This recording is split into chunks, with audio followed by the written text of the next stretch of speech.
I'm very much delighted and proud to invite Charvin Jain, who is a selected candidate. वो मुझसे मिलने आए थे, मैंने इनको रोक के रखा, नहीं भाई, ठीक है। और इस बीच में, ठीक है, दो तीन चीज़ें मुझे पता भी चली। पिछली बार ये 1 नंबर से रह गए थे, तो मैं जो कमेंट करता हूँ कि 1 नंबर से रहो या कितने नंबर से रहो, कोई फ़र्क नहीं पड़ता, इन्होंने दिल पे ली थी बातें लेकिन पॉजिटिव वे में ली थी, ठीक है। और दूसरी, मैंने अभी इनसे रिक्वेस्ट किया, he had scored very good marks in pre exam, ठीक है, around 85 and in 3 to 4 months। तो मैंने इनसे रिक्वेस्ट की कि वो अपनी स्ट्रेटजी एक बार सारे बच्चों को बताएं, जिससे कि आप भी अपने जीवन में उसे रिप्लिकेट कर सकें, तो बढ़िया रहेगा। Please welcome Charvin Jain.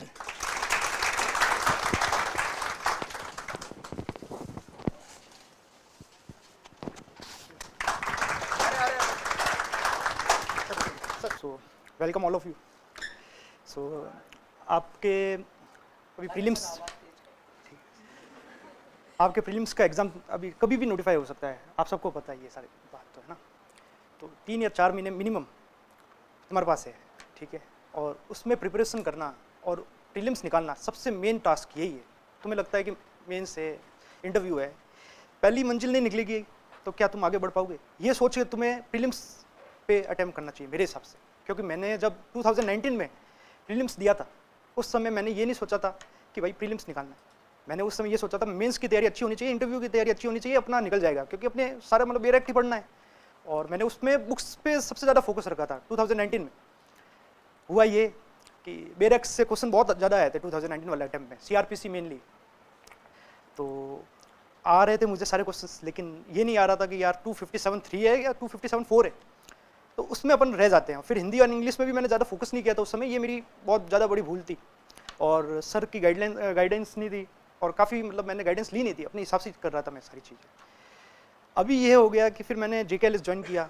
फिर मुझे आइडिया लगा कि यार नहीं, ऐसे नहीं चलने वाला, अपनी लाइफ ऐसे पटरी पे नहीं आने वाली, स्ट्रगल करना पड़ेगा। तो फिर मैंने अपनी स्ट्रेटजी बनाई सर के हिसाब से, सर ने जो बताया उसको मैंने फॉलो किया एक बार। 3 महीने का टाइम आपके लिए, जो 3 महीने हैं उसमें प्रीलिम्स को कैसे अप्रोच किया जाए, पहले आपको ये समझना पड़ेगा, ठीक है। तो पहले मैंने आपको ये देखना है कि आपका बेरेक्ट उसके हर एक प्रोविजन पे आपका ग्रेस्प होना चाहिए, एक एक प्रोविजन पे। ऐसा नहीं है कि आप कोई छोड़ रहे हो, क्या यार ये तो अनइम्पॉर्टेंट है, इसको नहीं करना है, ऐसा नहीं होता।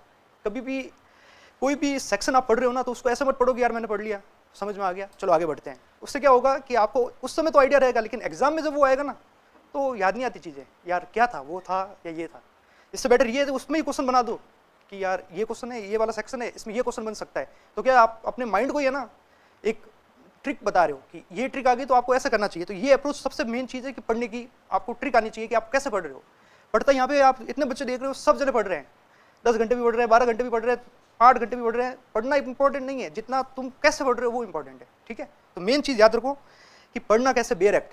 दूसरी चीज़, पास्ट ईयर क्वेश्चन सबसे इंपॉर्टेंट ये एस्पेक्ट रहता है। क्यों? क्योंकि इसमें क्या रहता है कि भाई जो भी क्वेश्चन आएंगे आरजेएस के, वो तुम तो बना नहीं रहे हो, टीचर ही बना रहे, जो पहले बना चुके हैं वही बनवा रहे हैं।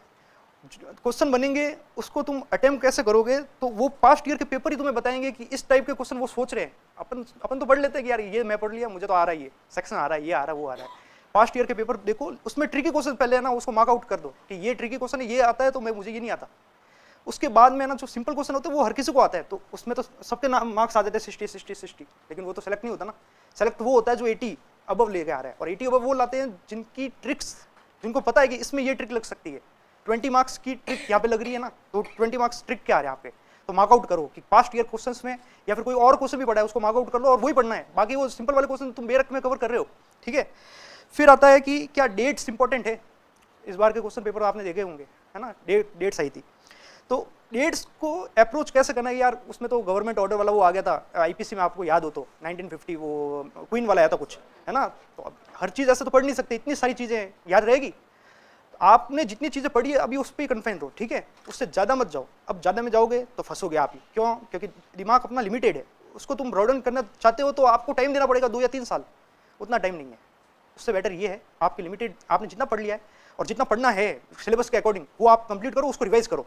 और डेट्स उस पर ज़्यादा फोकस करो, लेकिन उसको ऐसा करो कि ये क्या ना पेपर बना दो, उस पर बना दो कि भाई ये है ना ये पर्टिकुलर डेट्स इस पर्टिकुलर सेक्शन में इंपॉर्टेंट है या फिर इस पर्टिकुलर एक्ट में ये इंपॉर्टेंट है, और उसको है ना 3-4 बार अपने जहाँ पे भी पढ़ते हो उसके सामने चिपका दो, और दिन में ऐसा बोल दो कि एक बार मैं इसको देख लूंगा, ठीक है। और उसमें ऐसा मत पढ़ो कि यार देख ली, उसमें ये देखो कि अगर ये क्वेश्चन बना तो इसको ऐसे आंसर लिखना है, तब तुम्हें याद होगी। ये चीज़ें याद होने का बहुत एकदम सिंपल तरीका है कि अपने माइंड को हमेशा यूँ लर्निंग के लिए है ना एक्साइट रखो, ना कि ये है कि यार बोरिंग है चलो पढ़ते हैं। कंसिस्टेंसी ये नहीं होती, कंसिस्टेंसी होती है कि आपको हमेशा एक्साइटेड रहना पड़ेगा अपने डायरेक्ट के प्रति, ठीक है। फिर क्या केस लॉ इंपॉर्टेंट है।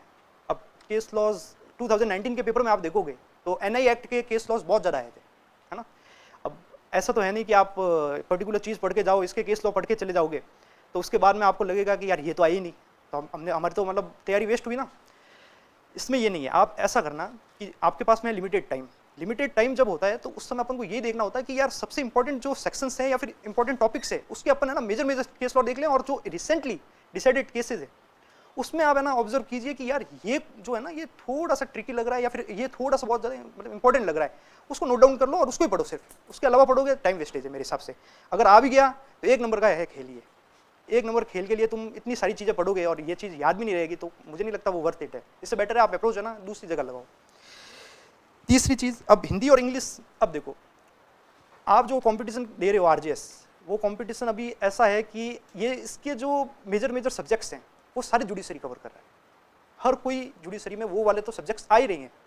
दूसरी जो जुडिशरी हैं वो डिफरेंट मतलब सब्जेक्ट्स भी ला रही है, लैंग्वेज भी ला रही है और काफ़ी चीज़ें इंक्लूड कर रही है, तो उससे क्या हो रहा है कि वो वाले बच्चे जो है ना दूसरी जुडिशरी वाले वो भी आपके पेपर दे रहे हैं, तो कंपटीशन बहुत हाई है, इतना हाई है कि कट ऑफ जा रही हाई। तो अपन इससे है ना कैसे डिफ्रेंशिएट करें कि अपन है ना इस लाइन को क्रॉस कर दें। तो मेन चीज़ यहाँ पे ये ध्यान रखना है अपन को कि लैंग्वेज है ना जो यही है ना एक क्रूशियल फैक्टर रहता है। मेरा लैंग्वेज में 2019 के पेपर में हिंदी में 3 मार्क्स थे, सिर्फ 3, और इंग्लिश में 14 मार्क्स थे। इंग्लिश मैंने पढ़ी नहीं थी, हिंदी मैंने थोड़ी पढ़ी थी, तो इंग्लिश मेरी मतलब बैकग्राउंड मेरी इंग्लिश ही थी तो इसलिए इंग्लिश में आ गया। लेकिन इस बार इन्होंने इंग्लिश का पेपर थोड़ा ट्रिकी किया था as compare to previous year, ठीक है।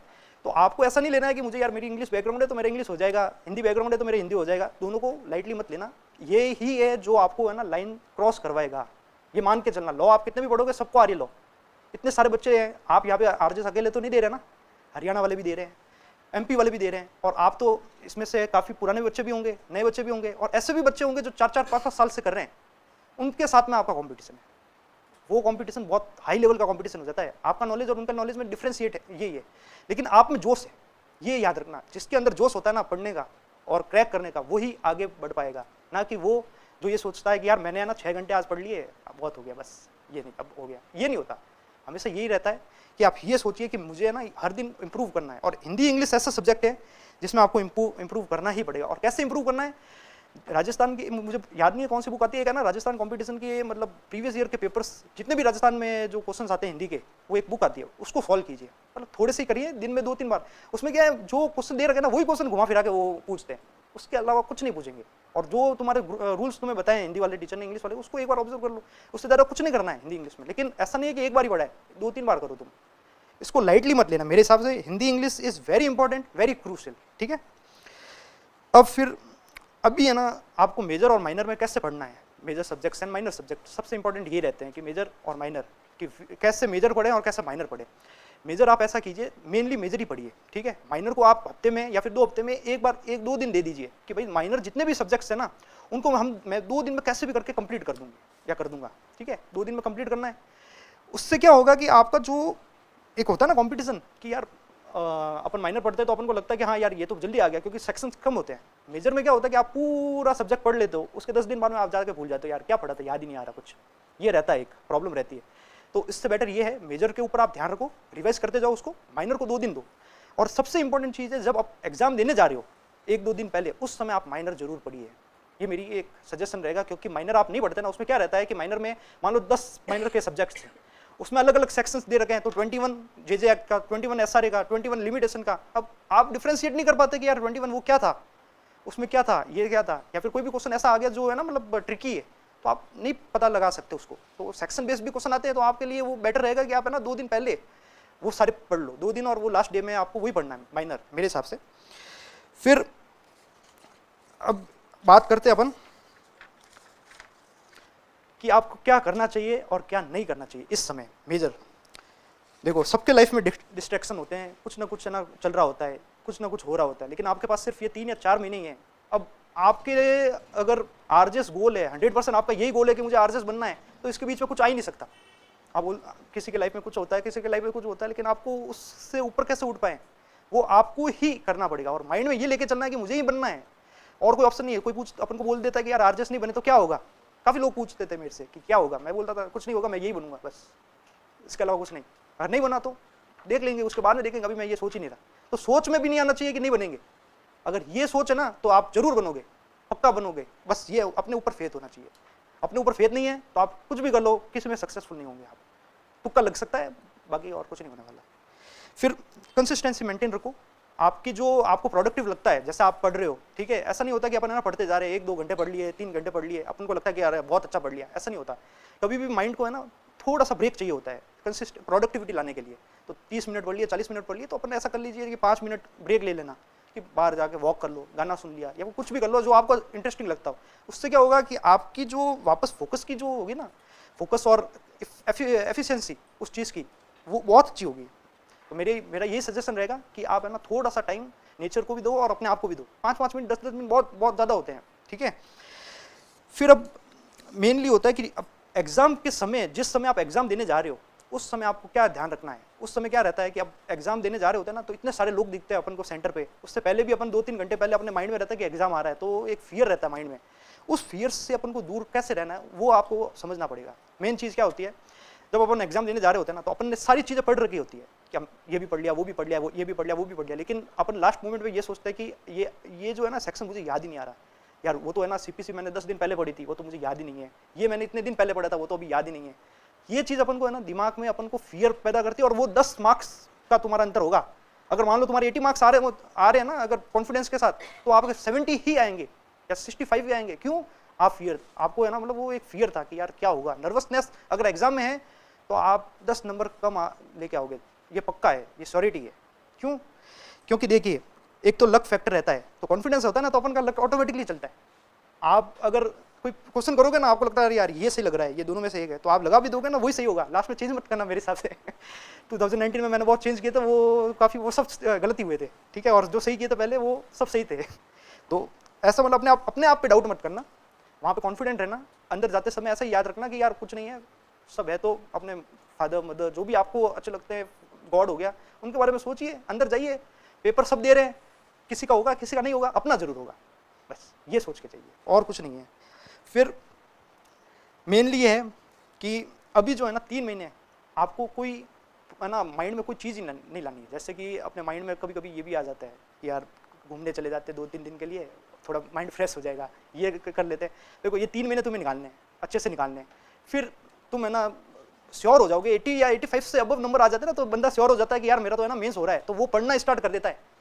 लेकिन जिसके 60, 65, 70, 75 वो क्या करते हैं, वो फिर माइंड में एक लेके चलते हैं कि यार होगा या नहीं होगा, तो 1-2 महीने वो उसमें खराब कर देते हैं, और वो मेंस के रिजल्ट में रिफ्लेक्ट होता है। अगर आप है ना प्रीलिम्स में ही श्योरिटी लेके चलते हो, तो आपके मेंस में आपको टाइम मिल जाता है, और वो कॉन्फिडेंस लास्ट के पेपर्स में मिलता है आपको।